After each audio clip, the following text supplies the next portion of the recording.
everybody brings their dog and you have 60 rabid dogs running around. Like if I would have a bunch of useless people that I was too scared to fight.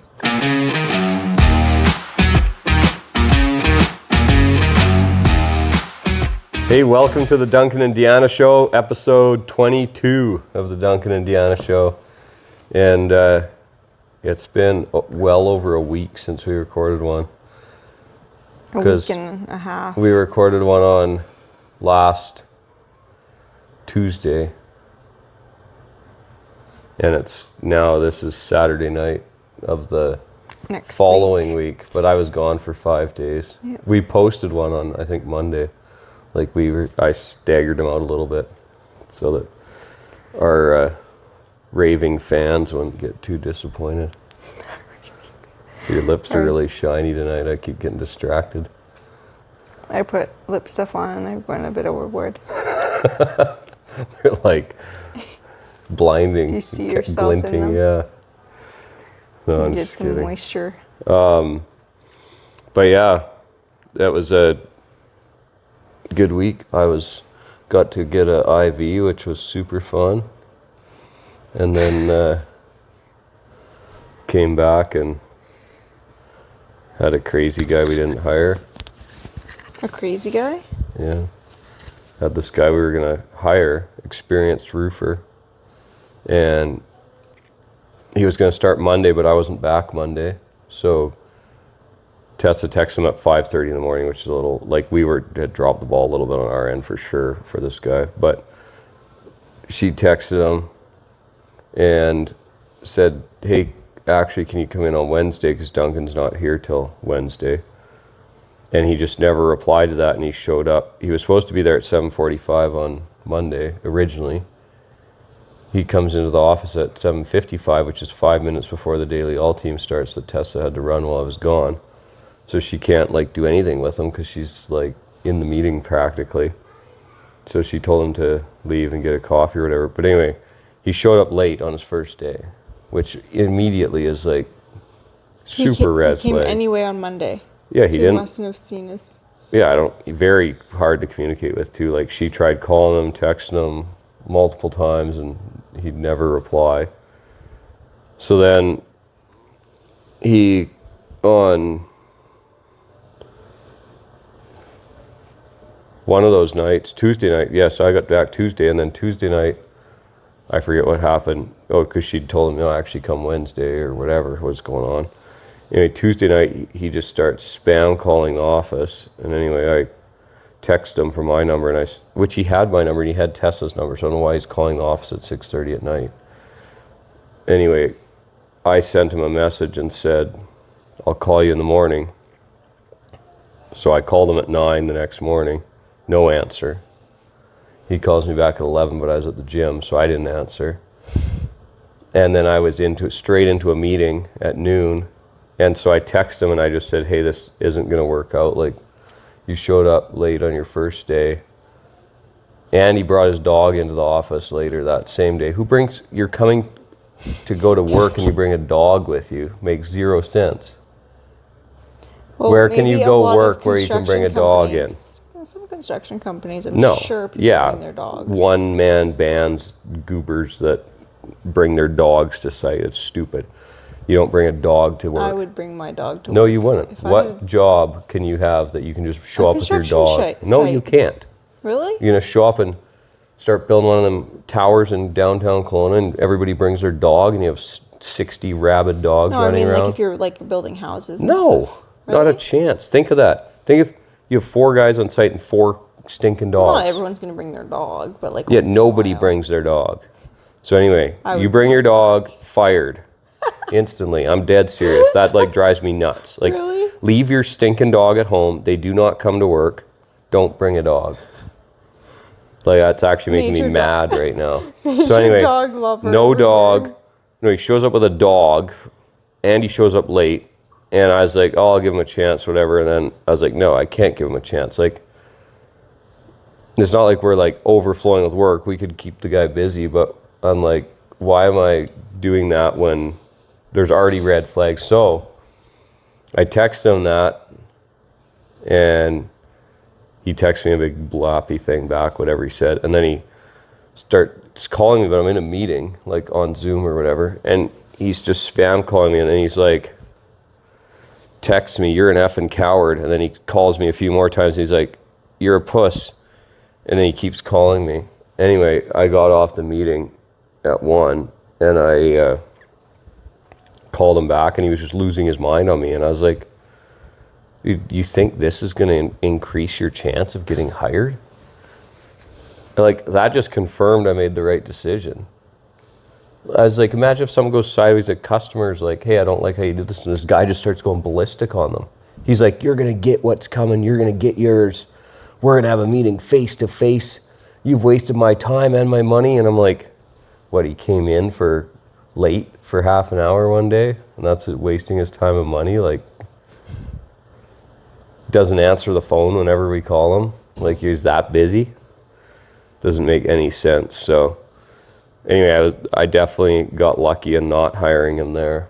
Yeah. And I have to look back at my interviews because I must have missed some red flags. Just because he was an experienced roofer, which I'd really like to get another experienced roofer on the crew. And so I probably subconsciously overlooked some red flags. You know, when you like really want something, you don't look at the bad side. Like when people are in love and then they get married and then they see only the bad side.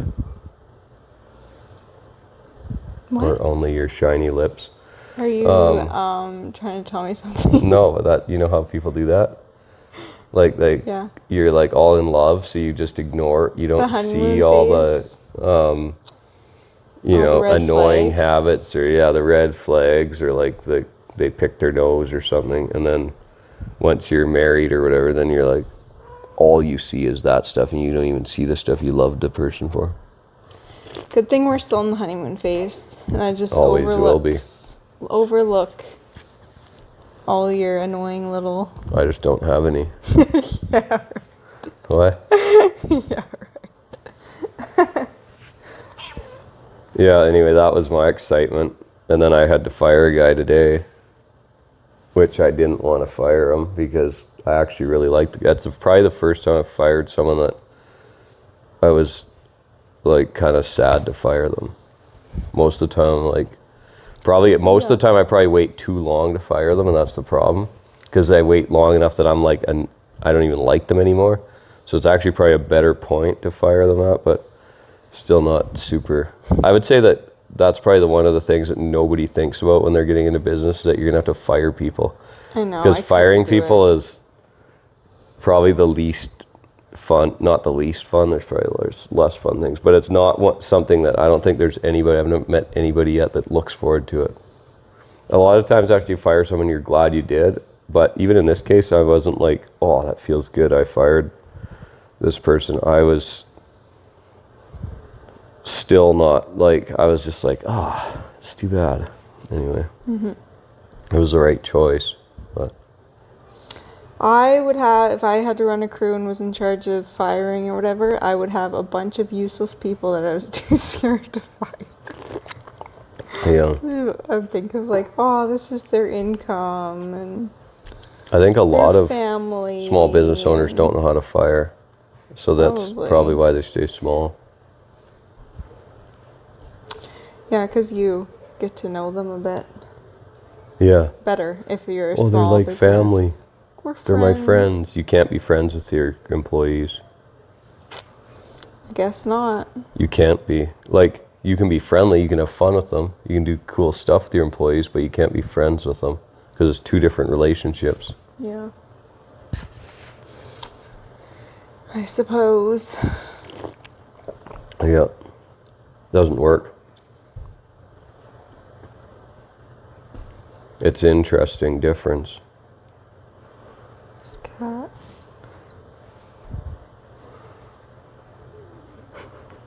But anyway, that was my little rant. No dogs at work. And yeah, the guy that I did have to fire was because of just lack of care. Lack of care. And we've brought it up a few times, and it's just stuff that, like, if a customer sees the problem, that's pretty bad. I'm going to always see little stuff and be like, hey guys, do this different. But if the customer's complaining, you've like crossed a line. Yep. Unacceptable. You don't want a bad review. Not even that, just that's not what we do. No. Whatever about reviews, like that is pretty bad if the customer knows it's not a good job. That's what I think anyway. Especially if the customer doesn't even do what we do. But that's all right. It'll make it easier for the salespeople to sell, salesperson, because I'm losing a sales guy too on Monday. Really? Yep. Been here 3 months. He never sold anything, so Really? I gotta let him go, which he knows. We already talked about it. We're having another meeting on Monday, and then Goodness. back down to just one sales guy again. But we'll get this guy cranked up and then start bringing on some other people again. It takes a lot of work to get salespeople. Probably. It's the hardest position to hire for, I would say. Sales. Mm-hmm. Because they're very... there's people that want to get into sales because they think it's no work. They can make all this money. Yeah. But like, if it was no work, then we wouldn't need salespeople. Mm-hmm. People would just buy the stuff. And then there's other people that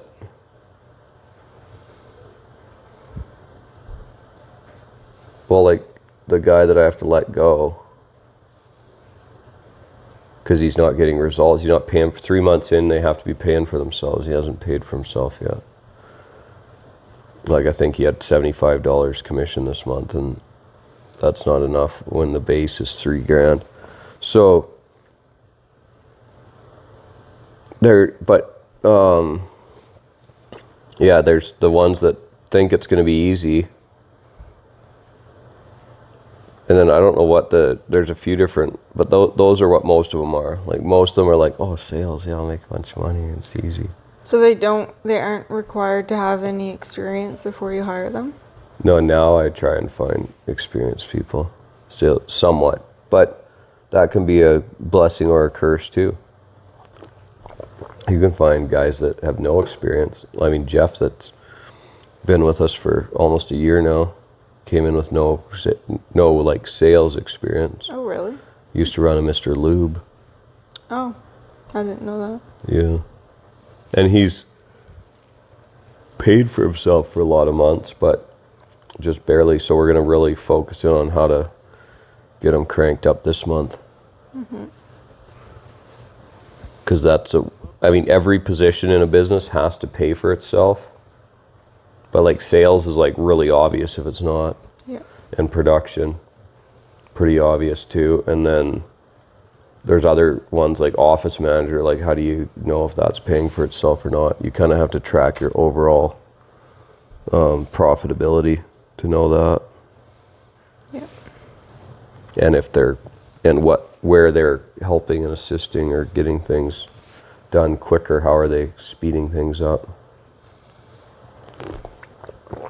So that one's harder to track.